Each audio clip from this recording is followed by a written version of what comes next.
there, it's Lance. I'm Jeremy. And we are Hard to Master, where we take a look at games that are hard to master. And this is our top 10 of 2022 video.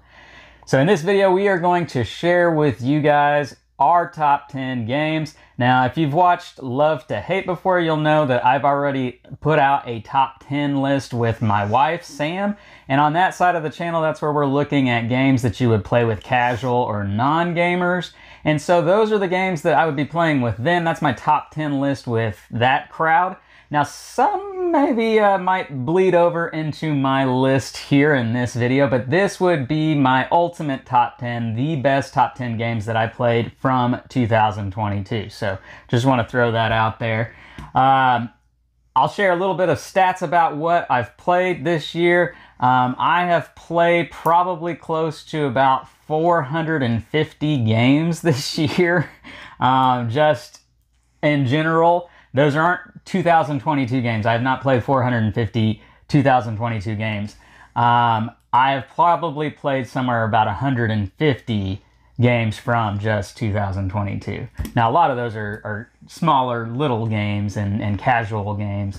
But Jeremy, you've played a whole lot of heavier games. I played a lot of games. I don't stat track like you, so I don't know how many games that is. But I can tell you the majority of the big name games that have come out in the past year, I've tried to really make it a point to play those so that we could give you a pretty good representation of the games. There are some bigger name games I haven't got a chance to play, and I've already said this on my Instagram. If you follow me on Instagram, you already know what games I have here. I'm just going to elaborate a little bit more of what those games are and why, and there's an extra one for my honorable mentions that's going to be on the list. But with the games that I've played, I haven't gotten to play Weather Machine, I haven't gotten to play Frosthaven, Woodcraft. So there are a few big name games that I haven't got a chance to, but I have gotten to play a lot of those big name Kickstarter games or those big name retail games that were maybe announced at Gen Con or things like that. So yeah, those three I haven't gotten a chance to play either, so can't really have too much to say on those games. So that being said, let's go ahead and get into this with our honorable mentions. Honorable mentions. All right, I'll go first with my honorable mentions for 2022. I'm just going to drop them one after another and say a little bit about each one. Encyclopedia is a game that we will be having a video here in the very near future on Hard to Master, and it was a very interesting dice placement kind of game that you are trying to publish these articles about animals. And I really enjoyed the aspect of using the other people's dice, the other players' dice. I thought that was very innovative, and you're giving them rewards when you do that, so it's kind of a give and take there. Really cool concept with that. Just barely missed my top 10. Another one, Splendor Duel. Sam and I reviewed this on Love to Hate, and I really enjoyed it. She was a little more lukewarm on it, and she's very much a Splendor diehard fan. I enjoy the Splendor Duel aspect. I like the drafting of the tiles from the board. I think that was a cool concept to add into it, and it works really well at 2 players. And then lastly, in my honorable mentions, I'm going to throw out there Return to Dark Tower. I thought there was so much lore about this game, so much hype about it, and in my opinion, it lived up to the hype for the most part.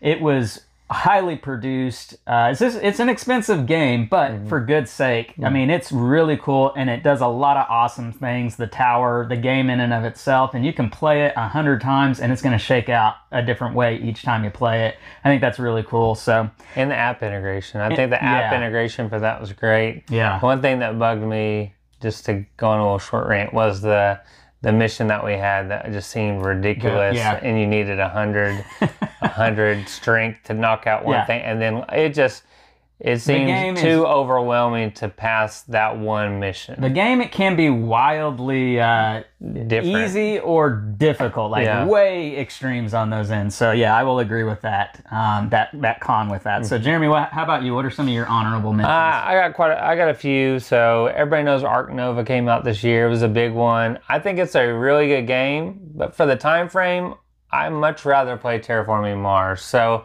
I'm one of those on the dumb end, as some people might say. But I found it to be a little too, even in a two-player game, a little too overstaying its welcome at the table. I would prefer Terraforming Mars, getting the tiles out that I have and the new mats that I have. Can't say anything about it. I haven't played it yet. Yeah. Wayfarers of the South Tigris. I like that game. I really like the way that you place the cards on the tableau and it stretches out to give you a nice visual. And there's other things I really like about the game. I just wish there was a way to recycle cards. And so that one thing, that the two top decks recycle those cards, because the rest you kind of can. But the top ones you couldn't, and that kind of drug the game on, and it slows down the race if the right cards aren't coming out. Legacies, a game, kind of like a stock market game by Brookspun Games. That's a game I got early on in the year. Great production. I love the theming of that one. Getting a character, trying to match them up with certain icons, and then once that round is over, their legacy's over, and you're passing that on. I felt like that was really cool. I love the characters in that. There's so much variability in it, and the production quality is amazing. So a great job by Brookspun Games. Nemesis Lockdown. I think Nemesis Lockdown does an even better job than Nemesis does. And if you played Nemesis, you know that's one of the most thematic games that's out there. Really makes the Alien franchise come through, even though it's not tied to it. So the Lockdown, though, does increase just the greatness of that game. A couple more. Merchants of the Dark Road. Really cool idea with moving around with that rondelle of the different items, placing them on your board in that polyomino kind of way to take them on that mission, and then trying to make your score trackers line up like Rajas Daganyas to whichever one's the lowest is what you're going to get. So if you can line them up perfect, that's great, but that still could not let you win. Just give you synergy. And the last one is John Company 2nd Edition. We just got that in. I've played it a few times now. Really love negotiation in games, so I really enjoy this one. I think production quality is amazing in it. It just came a little too late, and there are some things that make it really a little bit difficult your first couple runs, even watching videos and reading the rule book, as far as the event tile being so difficult, and that's just the base scenario. But the good thing is there's several different scenarios in the box, so you can add more complexity and get even more of an experience out of it. So those are my honorable mentions. A lot of great games. Like I said, there's a few we didn't get to play, but those are some other amazing ones that you're not going to see on our list, but definitely check those out. Number 10. All right, so we are at number 10, our number 10 game of the year. Jeremy, why don't you go first here? My number 10 is a game by Czech Games Edition, CGE. They came out with it. They were talking about it to us at Gen Con, but it released around, I believe, PAX. Yeah, PAX, before Essen, PAX, I think Essen. Yeah. And it's a game that also uses app integration. Most of the games on my list brought something new to the table.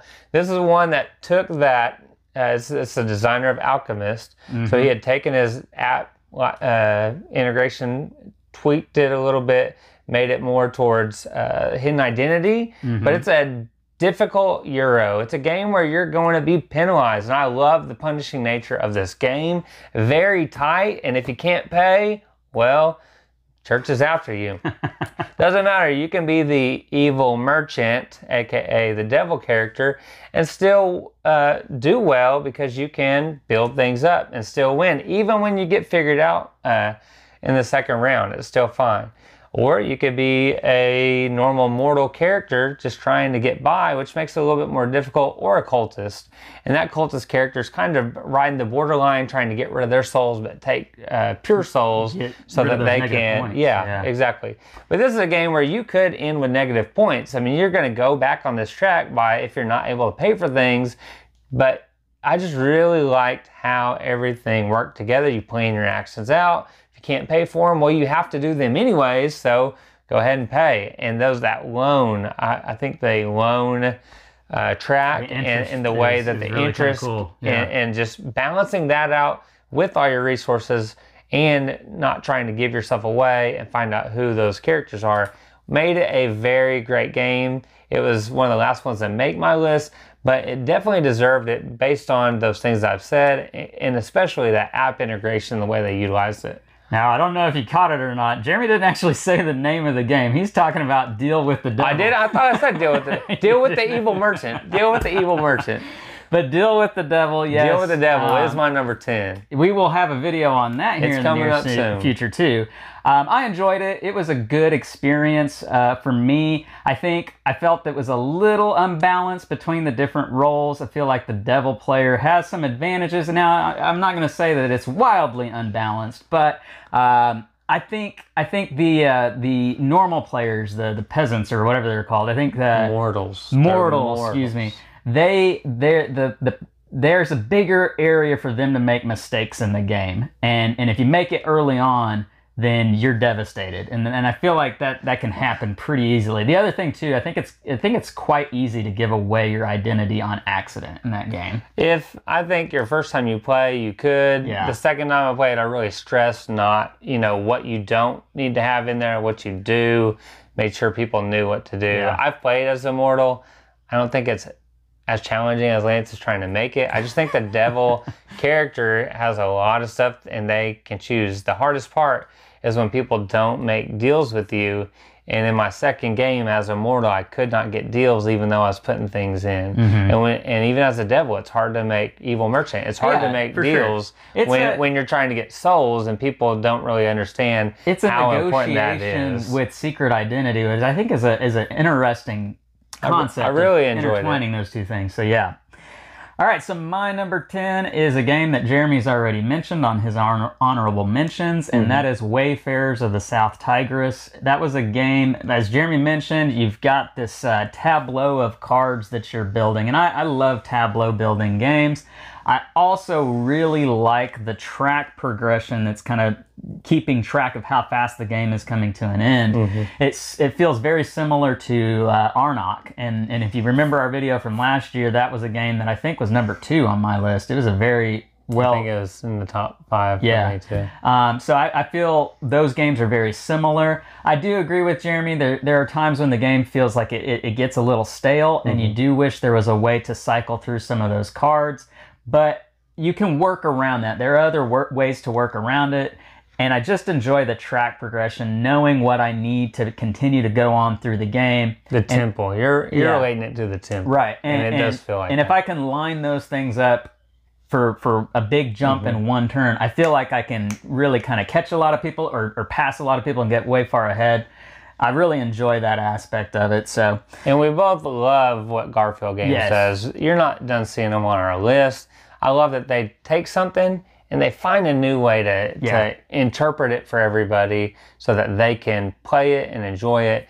And then next thing you know, they have a new game and you're like, oh, it feels way different, even though it's in the same series. Yep. And then you got the Michos art, for that one. So what are you going to say? Number 9! All right, number 9. We are at the number 9 game on our list here. And my number 9 game is a game that made my list with Sam over on Love to Hate, and that is Creature Comforts from Kids Table Board Games. Creature Comforts, if you watch that video, it plays very high on my list over there. And the thing about it was I just felt that using the dice as workers, but not knowing what all of your dice are going to be before you place them was a really innovative concept. I enjoyed getting imperfect information of knowing what my 2 dice are, but the community dice that everybody shares, you don't have an idea on that. And you really kind of have to play the odds where you're going to be placing your dice to get your resources and the bill, and everything else about it, feels like a Euro game that you can actually play with your family. So it's a lightweight Euro game, if that makes sense. But the innovativeness with the dice and not knowing how they're going to shake out, that really just, it hit me in a good way. And it made both my lists, so I really like it. I wasn't a big fan of it, but I do think I did like that was innovative in the dice pool. But it wasn't one that I really want to play again. I will say the game is lighter than I like for that time. I would recommend playing the shorter version of the game. There's 2 ways you can play. There's short, and then there's what they call just normal. I feel like the normal is a bit too long. I would recommend playing the shorter version of the game, which takes out, I think, 2 rounds. So, yeah. My number 9 is a game that I know Lance has on his list and other reviewing friends of mine, and it is by Ivy Studios, aka Ivy Games. It's going to be Veiled Fate. So they had quite a few come out this year that were all really good, but this one stood out to both of us.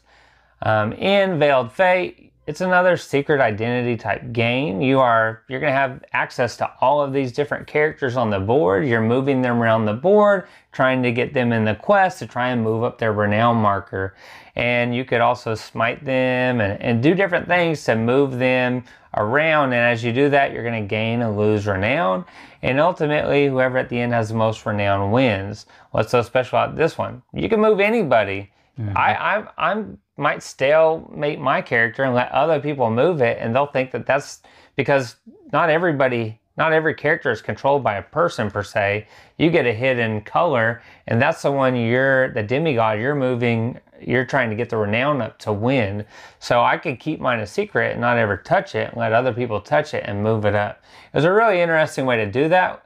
I also think that team mode works really well. So if you have more than 5 people, you can play a team mode aspect of the game, and it's like kind of like a party mode. We played it, but if we're playing, everybody has a team, and you put all the stacks there, you pass them out, everybody's gonna have a color. The other colors aren't used, but you don't know which color's not used, so it could be that you think this team's moving them, but they're really this color. And you gotta kind of find out who your partner is, and if you figure that out, it makes it much easier. If you don't figure it out like Lance, you are gonna get whooped. I mean, but it felt so different in each one, but it's enjoyable both ways. So I know if we did 100%. If I sent a message out to my friends and I got everybody saying they want to come this week, I could break that out and we could play the team mode of Veiled Fate. Everybody's gonna enjoy it.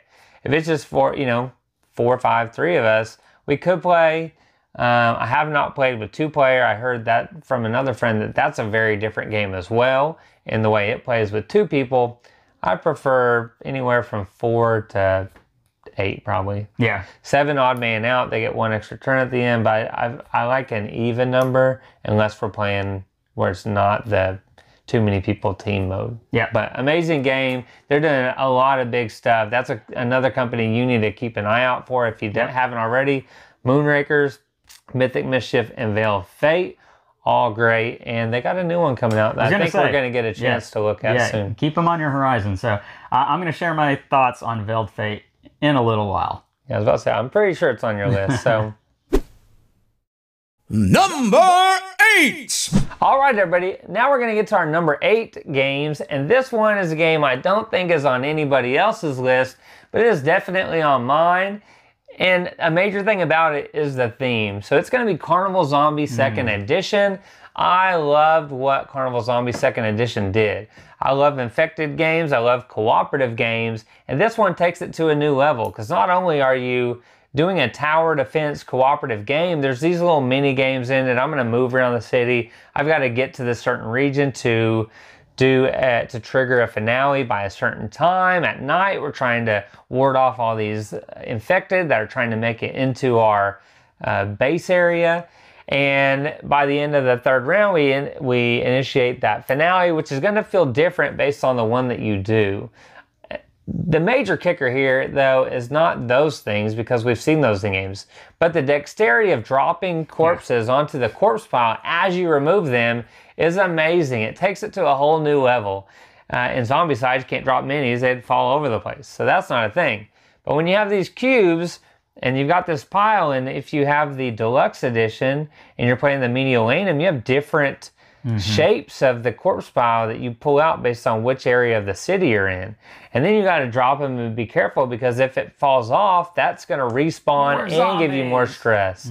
So I don't want to bore you too long. We do have a review out there on our channel that you can check out where we go in much more detail. But that's an amazing game for me. My number 8 game is Carnival Zombie 2nd Edition by Albi Pavo. I enjoyed it as well. Even for somebody who's not a huge tower defense lover, I did enjoy that game. I thought the like Jeremy said, dropping of the cubes is a wildly innovative idea, and it really kind of adds this other like mini game to the main game. So it's a very good game. And I didn't even talk about the theme and the artwork. So. All right, my number 8 game is a game that we got to review here on Hard to Master, and that is Hippocrates. So Hippocrates is an interesting puzzly type game in which the theme is you're playing as a 1st century doctor, or maybe it's like 2nd century doctor. I don't know. You're an ancient doctor, and you are trying to heal all of these patients. So in some ways, it sort of feels like Dice Hospital because you're really needing to take care of your patients before they get too sick. But then it's got this idea of your doctors that you get out of the market, or your patients you get out of the market, and then you've got to purchase your doctors to do it. And the drafting order, playing this game of wanting to really manage what order you get to draft in, because that's so vitally important. Keeping up your reputation, making sure you have the right medicines. So you got to be able to get the medicines for your doctors to use. You got to get the right doctors so that you can use those medicines. I mean, it is a very solid Euro game because the resources are super tight in that game. A lot of mechanics that I felt like just meshed real well with me. So I really enjoyed Hippocrates. What'd you think of it? I mean, I thought it was good. Like I said in our review, I was actually playing Encyclopedia again today, and it gave me a similar feel in the puzzly if I need to chain these things together so that I can put cubes on it and try to maximize points. But in Hippocrates, like you said, if you don't have the stuff, you're done for. People are going to die, and that's not good. So. Number 7! All right, number 7. We're at our number 7 game of 2022. My number 7 game is a game we got to review way early on, I think maybe around March or so, if I'm not mistaken on that, and that is Carnegie. So Carnegie was a game that had the mashup of like tons of different mechanics tied into it. And what I liked so much about Carnegie was it took this idea that you see in other games like Boone Lake, where there's an active player and they pick the active action. So it's action selection, and all the other players have to do that action as well. And so you only get so many turns throughout the course of the game where you really get to enact what you want to do. And so you're really at the mercy of what everybody else is doing. And you just got to make it work. You got to find a way to make it work. And sometimes you can't. Sometimes there are turns where it sort of feels like, well, that didn't really go the way I needed it to. But then it's really kind of cool whenever you're able to see, oh, wait, I wasn't even thinking that I could do that, and I can. And you pick this, and you didn't think that would really help me out, but watch what I'm about to do, and you make something happen. I don't know, it really worked well with me. I was really impressed with Carnegie. I know that wasn't a game that you were too fond of. Like I have always said, and you can check the review, it's a good game. It's a solid game. I just don't think it really brings anything new to the table. Man, it took this, added to the game. It's a perfectly blended game, I guess, but it did not stand out one bit to me. So I guess for me, it's just something that sticks out in my mind when I look back on the course of the year. It was a highlight of mine. So there had to have been something good about it. I know that's the exact opposite of the way you felt for it. So I played it. I played it a time or two. That's it. All right, what's your number 7? My number 7 is Terracotta Army by Board and Dice. I actually got a chance to pick this up at Gen Con, unboxed it there. I was so excited for this game. And we got it back. I painted it up, photos on Instagram, and we played it. I think the way that the dial twists and that dictates your actions and you can move it, it's not 100% innovative, but it's innovative in that way. It's not really done exactly like that. And then you've got the army that you're building and collecting points based on the scoring. I really liked how they only had 2 resources, and that was coins and clay. And that clay either has to be wet or dry, and you have to do an action to retain it. I feel like there's a lot of really solid things in there. Yeah. Really solid game. I was thinking that would be the Board and Dice game that I would like the most this year. Stay tuned. But I love the theme of it. Love the look of it. It's got great table presence. It's a very solid game. So if you haven't had a chance to play it, that worker placement, area majority, scoring kind of game, definitely check it out. It is worth, several plays. Yeah. Again, I'm going to save my thoughts on this one because you're going to hear it again here in a minute. Number 6. And my number 6 game of 2022 is a game called Lacrimosa by Devir Games. Another publisher you really need to pay attention to. Can't believe the games that they've dropped this year. But in Lacrimosa, we saw it at Gen Con, just the box, and I was dying to play it. You can ask my friend Brian from Unfiltered Gamer. I was dying to play it. He really didn't want to play it. But he played it for me, and then eventually I have a copy now. And you'll probably see some more about that on our channel in the future. But Lacrimosa is a game that I like to find games that have a new theme to them. Even if the theme doesn't come all the way through, I can appreciate a difference. It's not the same farming game or this. It's different. And what they did was they took a musical theme of Mozart and his Requiem, and they took that and they put it into a board game. And even though it's not perfect and the theme doesn't come through exactly, I gotta tell people on Instagram, I make up the story. So we're moving Mozart's dead body around.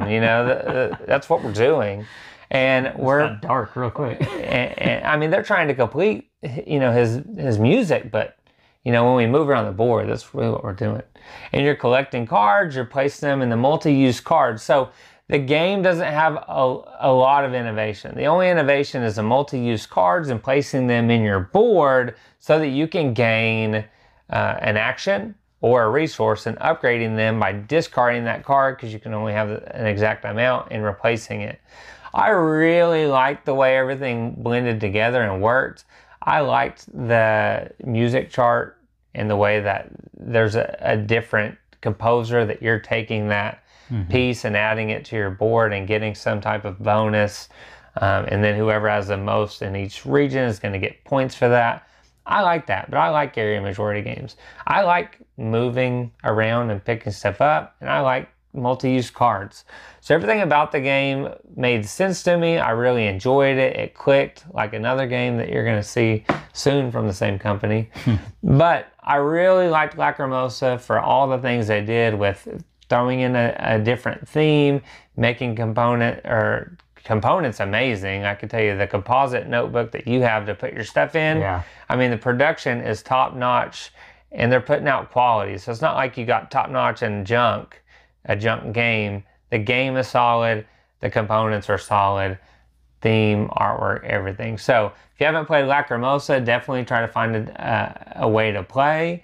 Either find a copy or find someone that has it, and definitely check it out, because I think it's worth at least one play. It's not for everybody, but I really enjoyed it. And it's kind of like that Carnegie thing. It's not like there's a whole lot new to it, but everything's solid. So if I had to choose between Carnegie and Lacrimosa, I'd play Lacrimosa all day. Okay. It just was much more enjoyable to me. I can't say a whole lot on it because I haven't played it. I did, like Jeremy said. But I do have it now. I got to see it. He can play it. I can play it soon, yeah. I did get to see just the real briefly at Gen Con. Got to see a little bit more of it at PAX, and it's a beautiful excited, game. yeah. Very beautiful game. All right, so my coin should be coming in the mail too. Oh, well, there you go. Bada boom. My number 6 game is a game that you just heard Jeremy mention not too long ago, and that is Terracotta Army.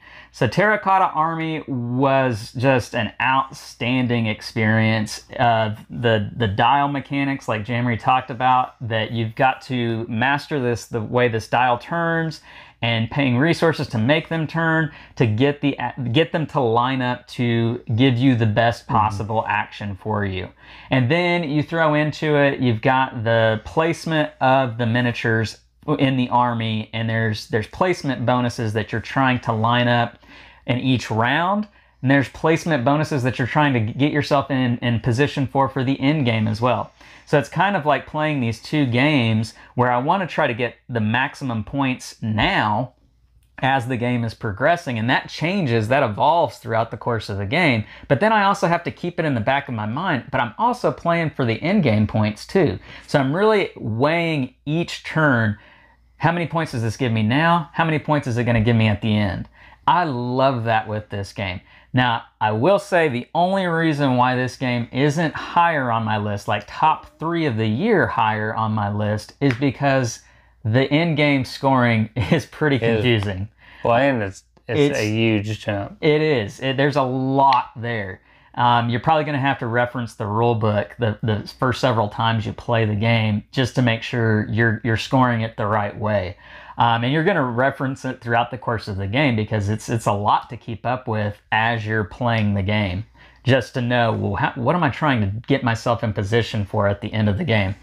Outside of that, love the game. It would have made my top 3. As it is, it's still in my top 6. So, but I'll only play it 4-player. If it played at 3, it is a if different it played game. to me better at 3, then it may be. It may be in my 6th spot. Yeah, but it's a completely different experience. I will only play it depending on player 4-player, count. just the way I prefer. I still enjoyed it at 3 players, but yes, It's enjoyable. I think it's way better at 4. Yeah, I love the tightness at 4. Number 5. All right, so we are halfway done with our list. We are at number 5. My number 5 game is a roll and write version of a game that probably is on a lot of gamers' top 10 games of all time. I'm talking about Twilight Inscription. So Twilight Inscription is the roll and write version of Twilight Imperium. I've never played Twilight Imperium, so I can't speak to what that experience is like too much, but I can speak to Twilight Inscription. And so my video from last year, the top 10 video, I said in that video that Hadrian's Wall was my favorite roll and write game of all time. Twilight Inscription might unseat that because this is that good. Now, I will say I think the game is better when you've got lots of people, as is probably the case with Twilight Imperium. I imagine that that's an epic experience when you've got a full host of players. With this one, you've got similar ideas that you are battling other people. You're going to go to war with the player on your left. You're going to go to war with the player on your right. And you've got to prepare for that. But then you've also got to explore. You've got to be able to mark some things off on your exploration and getting resources, unlocking those resources. You've got lots of boards in this game. So this is a table hog. Each player is going to have 4 boards, but 1 board at a time is active. So you're not using all 4 boards all at the same time. You're only using 1 on each turn. It's just a really cool concept. I thought, from what I know about Twilight Imperium, I thought this translates fairly well into a roll and write version of the game, and I loved it. I thought it was great. So, you've not played it. So. I want to play Twilight Inscription with you. I just playing all these other games. Yeah. I have not had a chance. Yeah, it's easy for it to get overlooked because I have played TI4 though. So I can reference Maybe that. we'll do a video to kind of compare. He won't play TI4 because it's too long. I've already tried to get him It's just I gotta find the time. So he can't commit 7 to 9 hours. He'd rather play 5 games kids, instead of. He'd rather play 5 games. You told me, but at least you like Inscriptions. Yeah. What's your number 5? My number 5 is a game that I got to really dive into at Gen Con with the designer. It is Oak by Game Brewer Games. Yeah. Got a chance to sit down. I was really, with our work schedule and trying to do all our meetings, I could never get the right time where there was an open spot to demo it at Gen Con with Wim Goosens. First time designer, works for Game Brewer. Could not get a seat. It was always busy. And then one time I just lucked into getting to do that. And Septima was my second one that I wanted. Those are the 2 I really wanted to sit down and demo. And I didn't get the chance, and I didn't think I was going to. And then the same day, I looked into both of them. And I just loved it. Even in our 2-3 round demo, I had to be very reactive on what people do because I could go to a spot where somebody else does, but it takes one of my druids away. Mm-hmm. I loved how I have these cards, and there's these 3 regions, and at the 3 regions, there's 3 different zones. And I'm trying to upgrade these elders so that I'm kind of more free to do things I want to do. Like I can brew potions better. I can have a place that I don't have to find another spot for them to reside at the end of the round. Or I can, go to spots where people are at. and they do kind of like the little tiny epic quest thing where you have those little item meeple things, except they clip onto your meeples, your druid meeples. And it was just really, really cool how that did that. But in addition to that, I just love how the reactive nature of the cards.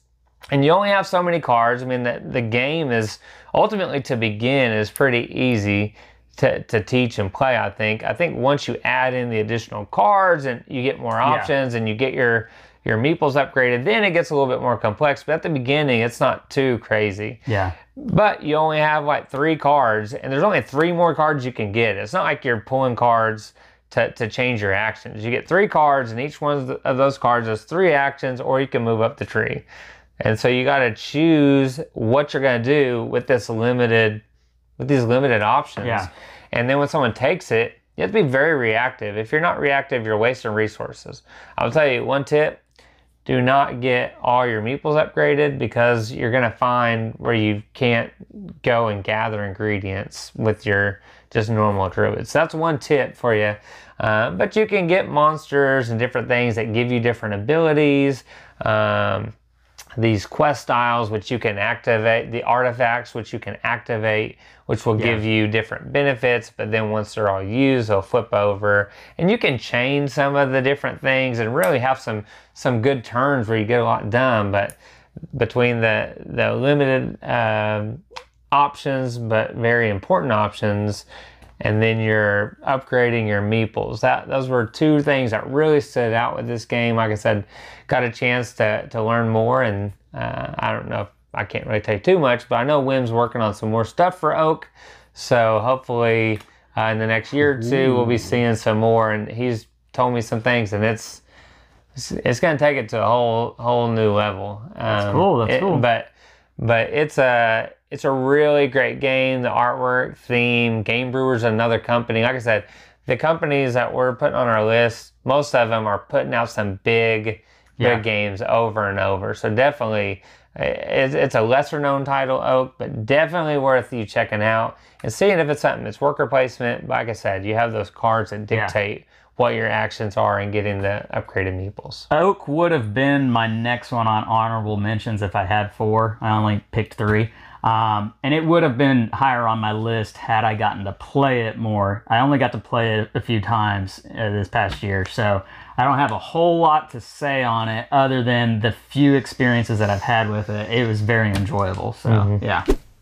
Number 4! Number 4 is another lesser known title probably, but very, very awesome. Another designer I've been talking with about this game, and this is Circadian's Chaos Order. So you may have heard of Circadian's First Light, a dice placement game. This one's totally different. So if you think of your West Kingdom and your South Tigris and your North Sea trilogies, pretty sure that we're going to see a 3rd game in the Circadian series, but this is the 2nd one, Circadian's Chaos Order. It's an area majority game where there is quite a bit of combat in it. There's also an action selection, which is really a pricing of actions to basically, if Lance wants to take my action, he's going to have to pay me. That's a really cool concept. And I have to pay the bank. And I want to price it just right, so he pays me so I can do other actions because I have energy and different things. In addition to that, it's an asymmetric game, kind of like a Root. It's kind of like a lot of people compare it to like a Root space game with this action selection. And each faction has a different fame track. That's different though, because one faction has to get to 20 fame, and they have a certain way they do it by gaining research on different tracks. Another one's trying to take out leaders. Another, so there's 6 different factions, and you can win by different ways. You can win overall, depending on your faction, if you reach that fame marker before a certain phase of the game. Another way you can win is you could control all the remaining relics that are on the board. So there will be these 6 relics on the board, and you're trying to have control of all of those regions at the check relics phase. If you do, you win the game. So that's another way you can win. But every faction has different ways that they play, and they have different abilities. They have a different board. Their board setup is different. Their leaders are different. The way they play is different. The way they win can be different. I'm just amazed at how, like I said, how Garphill Games does it. How they take something and then they like throw it out the window and they bring something whole new to the table that's just like starstruck awesome. Yeah. And this is another one. Anytime you can take an asymmetric combat area control game and make it this good on your first try, I mean, come on. Yeah. I mean, Yeah. that's big league right there. And that's why this game has retained such a high spot. And I talk to Zach all the time, one of the designers, about the game, and he's kind of told me a little bit how they've made, you know, different things. And if you are on Kickstarter at all, you already know they have a Circadian's First Light expansion, and there's a mini expansion for this, which is going to add more leaders to the game, so you have different options. Cannot wait to get my hands on that and to throw those new leaders in and see how they go. Played several of the factions, and there's a couple more I need to try, but awesome game, lesser known. That to me is probably the sleeper of the year for me. The other ones are big names, you knew they were coming, and this was on Kickstarter, but this is, and I heard about, this is a sleeper though. For me, that's the #1 sleeper on my list. All right. Yeah, for me, area control is just not a mechanic that I do very well. Asymmetrical. I don't do those games very well. I can't wrap my head around them too much. I love Scythe. I love Godfather. There's some that I do really enjoy. What I will say about this one is the what Jamie talked about, the pricing action. That's the best. That's the coolest part. Yeah, that is amazing. Yeah, that aspect of the game. You have to read your people. Oh, and yeah, read that's the board. a lot of fun. I do enjoy that aspect of it. So yeah. All right, what are we on? We're on number 4. All right, so my number 4 is probably a game that not most people have heard, or at least not most Americans, because I don't think this game is out in the western part of the world yet. It's a game that was on my list over on Love to Hate, and so some people might hear this and think, oh, that's too light of a game. I love this game. It's Applejack. Oh, Applejack. Eating cereal? No, I eat Applejack cereal all the time. I remember that game. Applejack's. Applejack. Okay. Not cinnamon. This is a Uwe Rosenberg game. So you already know what that means a little bit if you know what Uwe Rosenberg does with his games. This is a tile laying game in which you are drafting. You're buying tiles from a market, and you're limited to what's available to you as this marker moves around a spiral board. So you're seeing, and you get to see so many turns on down the road when you're gonna pick again. So you can already plan out where your tiles are going to be, what you're drafting several turns down the line. And I love that they included that with this game, because with drafting games, the huge drawback is that you're limited to what you can see in the market. You can't plan ahead so many turns. But with this game, you can see what you're going to be doing 2, 3, maybe even 4 turns down the line. And with paying, the resource in the game is victory points, essentially. And so you're using victory points to buy these tiles, and the tiles that are going to be giving you lots of victory points cost a lot of victory points. And you need to place them in the right place, or you're not going to be utilizing them to their best benefit. Just thought that was really cool concept with this game. For me, it's a game that I did not expect at all. I got to play it at BGG-Con in Dallas, just checked it out of the library, thought, I haven't heard of this, and saw that it was Uwe Rosenberg, blew me away, got to play it again at PAX with a couple of people that I didn't know, and they were trying to learn the game, and I walked by and I saw they were playing it, and I sat down with them. I said, I know how to play this, can I play it with you guys? They thought it was awesome. It's a really good game. I love it. I can't wait for it to be available over here so that I can share it with everybody, because I think I'm the only person that's played it over here. I haven't played it.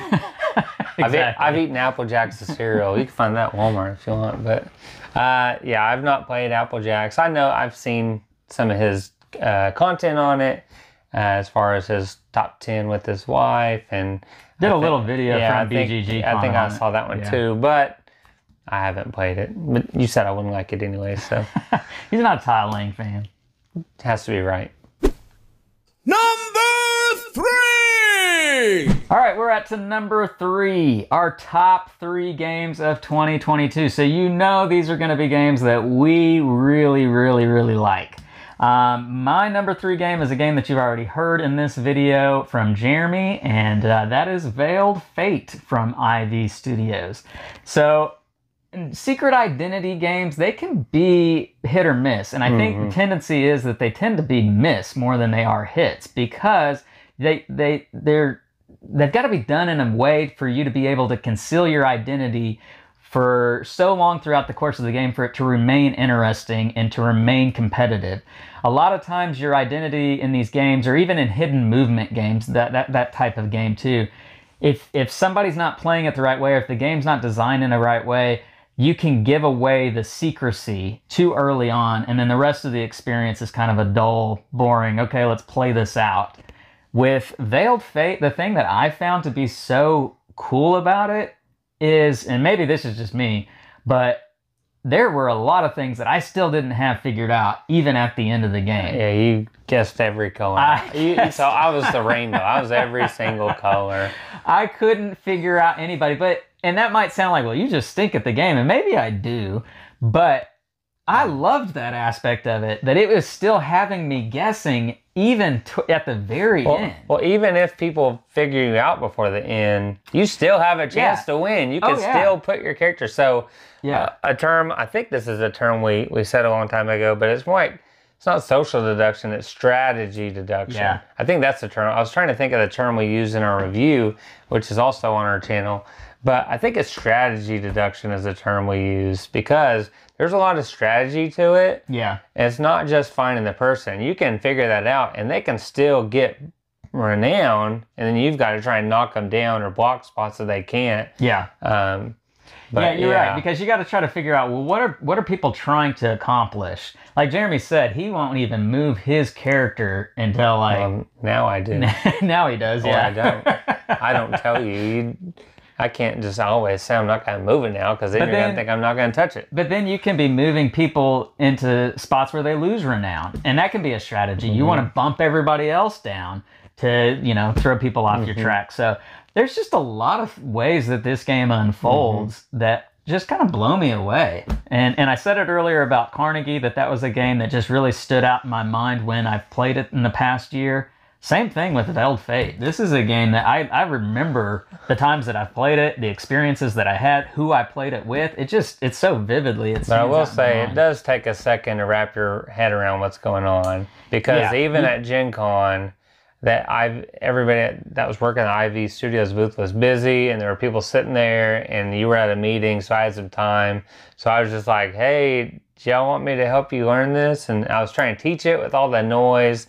And it was a family, and it was taking a minute for them to get their head around. But that's, even when you play like with other gamers, it can be like that, because it's not the way that you normally see social deduction. So for sure, especially with that strategy aspect really thrown in there. So just know it is one that you're going to really have to look at those rules and explain it well, so people don't give themselves away like a Deal with the Devil or anything. Yeah. All right, what's your number 3? My number 3 is another game that's artwork from Demicho. This is a game that the standard base game is just so solid. I do have the expansions now, but the base game is just so solid that I want to get it. I keep trying to get it back out, which is the same with all these top 3 games. And that is Endless Winter. And I remember last year, and when I originally backed it, and thinking, man, everybody's talking this up as the next Arnok, Lost Ruins of Arnok, or Dune Imperium, but better. I was like, is it going to be better? Am I going to be more satisfied with these versus that? And if you remember, Arnok and Dune Imperium were number 3s and 4, I believe, on my list last year. I think that's what they were, 3 and 4. And I was like, can it really? Is it going to live up to that hype that everybody's hyping? And it does.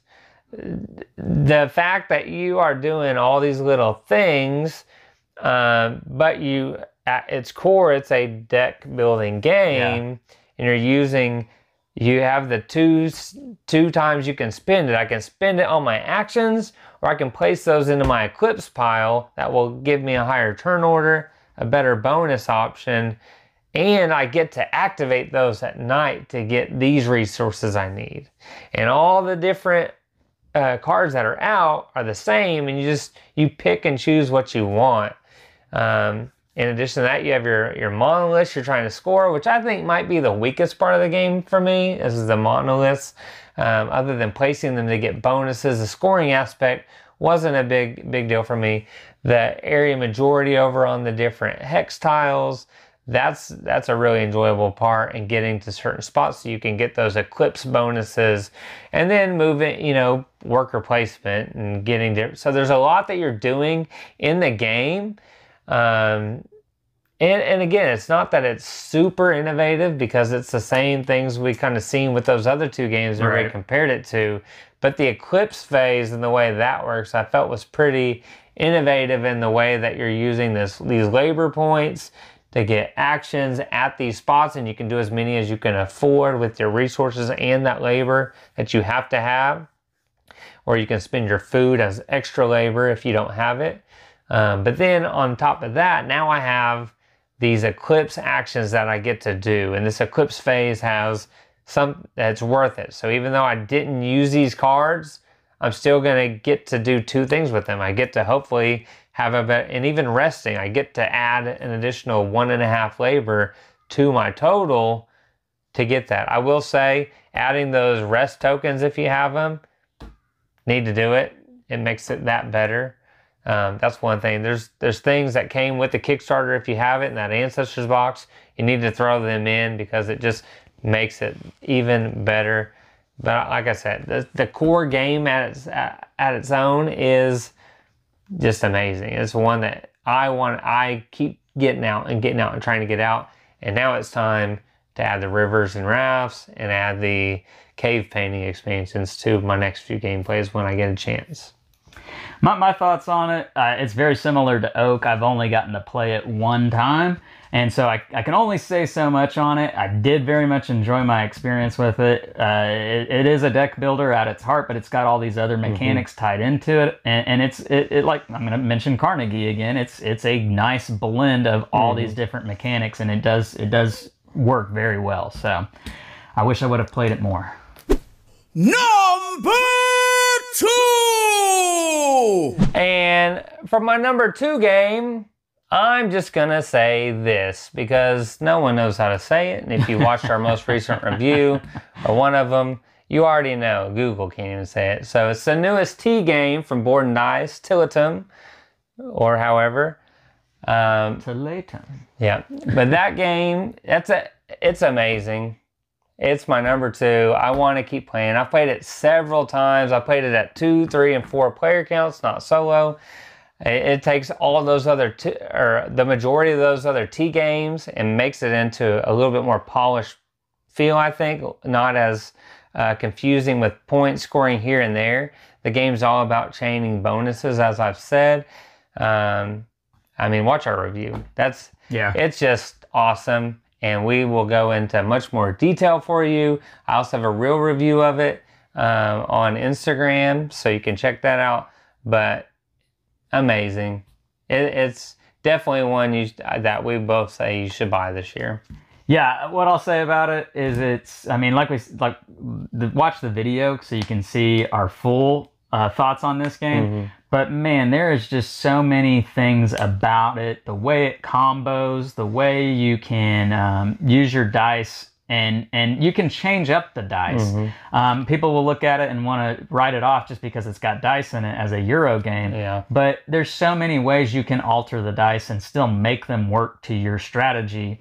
And even when they're just rolled at the beginning of the round, it's not like you roll them. Yeah, so. yeah. There's very little luck, and we mentioned in the video that there's more luck with the way the tiles come out than there is with the dice. So I'm not even worried about that. And the variability in the game is just, there's so many. It's going to be different every time. Every time I played it, it's felt very different. Depending on even if I try the same strategy, it's going to feel very different based on how the board came out. Yeah.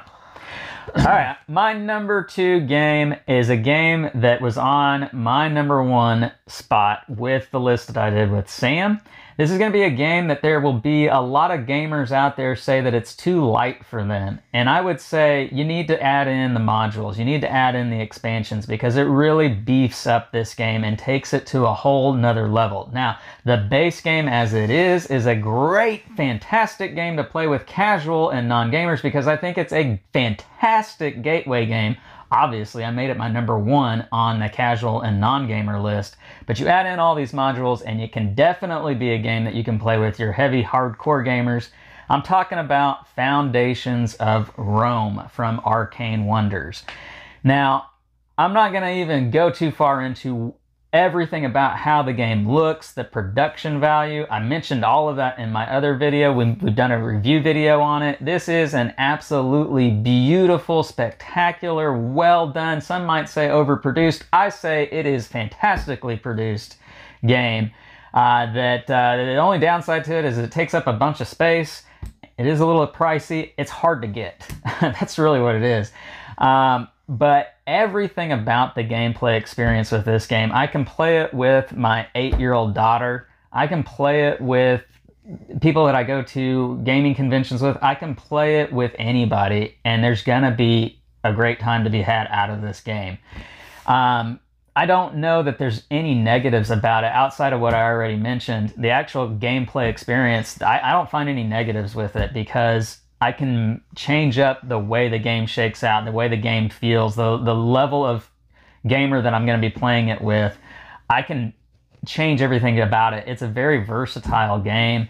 Man, I really like it. Really like it. So, and then you throw in just the way it looks and how beautiful it is. So,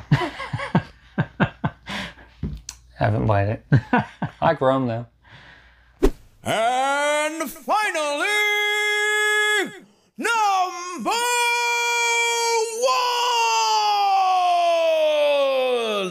All right, here we are. We are at our number 1 game. The best game that we played in the entire year. My number 1 is a game that you just heard Jeremy say, and that is Tilatum. So my number 1 game is Tilatum, and for good reason. We got to get a sneak peek of it at Gen Con, and I knew I knew from that moment this was going to be a game that I had to play.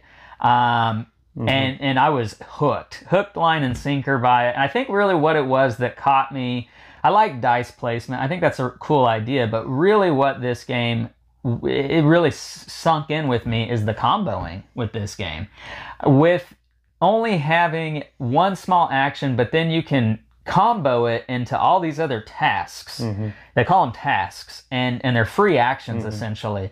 But if you can really maximize what you're doing with that, turns. You have a huge... I remember my first turn with some other people I was teaching, and I was explaining the game to them and everything, and did a great job. Yeah. And somebody did their action, and they did it, and then they saw one that was like, yeah, I should have done something different. I should have done something different. So that was really good. I was like, that's what this game's about. That's how you have to play this game. And then guess what? They started making bigger actions. Yeah. And it's not a heavy game. It's not a super complicated game. I'd say it's a heavy game, but it's not like a heavy game. Yeah, I would say it's medium. Medium heavy. And for me, it's the right level of mechanics of action selection with the dice, because really that's what that is action selection, dice drafting and resource management. But then you do this thing with the comboing that really I only see in like roll and write games or card games where this card combos with this card, and so I get to do this again. Like you tie that into this game, and it just feels like my turn is going on. Yeah, I mean, on and on. I mean, you say that like Hadrian's Wall. Yeah, how I say you can chain so much that you can't take it back. It's almost that aspect of the game, because you can chain so many bonuses that you're gonna be like, can't take your action back. You're gonna jack it up. We don't remember where we were at the beginning of this turn. Forget erasing Sharpies or whatever. You just can't take that back. Yeah. You've done so many. It's a good turn. Accept it. You can't do everything. Just move on. Yeah. No. I again watch our video that we talk about it on. I gush even more about it in that video. I really enjoyed it. So that's my number 1 game of 2022. My number one game is a game Lance has not played. It is technically, based on Lance's BGG standards, a 2021 game. That's why I didn't play it. But in 2022 is when it hit retail, when I was able to get a copy, because if you didn't go to certain conventions, you weren't getting a copy of this in the States. If you don't know by now, that is Bitoku by Devir Games. So 2 games by Devir on my list. Bitoku is beautiful. It is a beautiful game. For some people, it's too busy, too much. I love it all. I love the theme of it. They took pop culture and they threw it into this Asian-themed game to kind of play with some of that. And then I love that I'm going to have these dice and they're going to change value, not from me rolling them, but they're going to change just over time if I don't increase the value by spending amulets. I cannot use all my dice until I place cards usually, because I have to unlock those dice. So I have to manage playing my card, unlocking a die, and placing it on the board to gain the benefits of the buildings at that board, at that space. Or I have to cross the river, which is going to devalue that, but then I get a benefit, a really good benefit of adding to my Bitoku path, or, you know, there's some other options. So I've done a solo review of this game. I haven't played it solo, but I've done a review of this game. So if you want to find out even more, but between the artwork, it just clicks for me.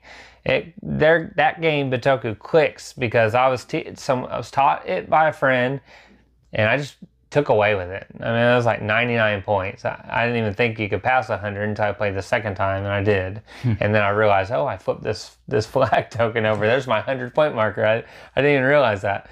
But it just synergizes. I can get this and this, and I can get something that's gonna unlock my die sooner so that I don't have to place that card first, which allows me to go get first dibs on things. It's just so good. And then the points, how I get points, and unlocking more things with your Kodamas and moving people, or your pilgrims, sorry, and your Kodama moves along the path, trying to have the farthest spot so you can gain those points. It's just so good. To me, it's such a great game of that dice placement, but really it's a management of the cards. And you can expel cards to get bonus points as your turn, as long as you have so many cards in your deck. So just so many really cool things with the game. Definitely you want to check out Bitoku by Devir. If you haven't, like I said, most of you have heard about it. It was a big hot hit at the beginning of the year last year, which is when I finally got my copy, and it's just awesome. Bitoku, I didn't play it, so I can't really say anything about it, but one day I'll get him to play it. I'm not a hardcore gamer. No, I think it looks really cool. In some ways, it looks a little intimidating, even to me. I've heard people say it's long. It could be long, but most of the games that are on our list are going to be a little bit longer. Yeah, sure. After the first play, it does get a little quicker. If you play with people with AP, it is going to be a little bit longer. But I don't know. I didn't find it to be as long as some people are saying. The description. I feel like Ark Nova was way longer than Bitoku. I would rather play Bitoku than Ark Nova any day. Okay. But I like Ark Nova. But if I had the choice, I thought Bitoku was still going to go faster. And I enjoyed it much better. Well, those are 2 wins there for me. So it's got sake in it. Someday I will play it. I promise. I will. But can't say anything about it right now. And when he on his deathbed, he's like, "Bring Bitoku. I must play this bucket list game." Yeah, put it on my bucket list. There you go. Well, there you have it, guys. That is our top 10 of 2022, plus some honorable mentions there for you.